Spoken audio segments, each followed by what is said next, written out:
Saya nak bagi satu iklan.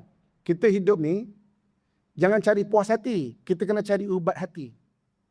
Kita cari puas hati, kita takkan pernah puas hati. Tapi cari ubat hati. Sebab hati ni macam fizikal. Kita fizikal ni sama juga macam hati kita. Kejap-kejap tercocok duri lah, luka. Kejap-kejap tersandung batu lah, bengkak kaki. Kejap-kejap terjatuh lah, luka sini. Hati sama juga. Cuma luka dia kat dalam, kita tak nampak. Kan? Kalau luka kat luar nampak. Sebab itu hidup kena cari ubat hati. Jangan cari puas hati. Kita takkan pernah puas. Kan? Jadi sedas ubat. Cari ubat hati. Ubat hati tu apa? Ceramah lagi 2 tahun depan. Apa tu ubat hati? Alah, tuan-tuan boleh search lah. Apa tu ubat hati? Baca Quran dengan makna dia. Itu sebagai ubat hati kita. Zikir, itu ubat hati. Ibu-ibu kata, ayah mamang, hari-hari kena cari ubat hati. Kalau tak, kita akan makin sakit.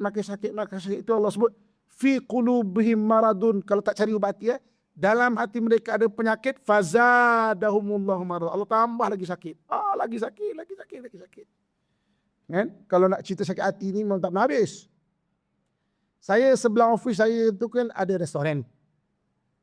Kadang-kadang habis kerja ke, ada pelat kerja ke, saya turun, saya minum dekat restoran tu.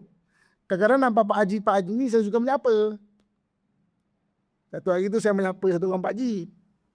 Bekon Ji, selalu nampak minum kat sini ya.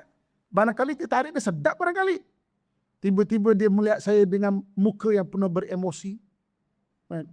Tak adalah Ustaz. Umur macam sekarang ni minta air pun kena marah. Akak jangan buat macam tu, kan lelaki yang siap. Kadang-kadang masuk pintu je ada warning dulu. Jangan nak minta air, kita dah penat dah ni kan. Siap lelaki kan. Itu yang keluar pergi minum kat luar tu. Okey. Jadi maknanya hidup ni jangan cari puas hati. Kita tak nak puas. Kita kena cari ubat hati. Jadi ubat hati kita sedang setenang lah ya. Ubat hati.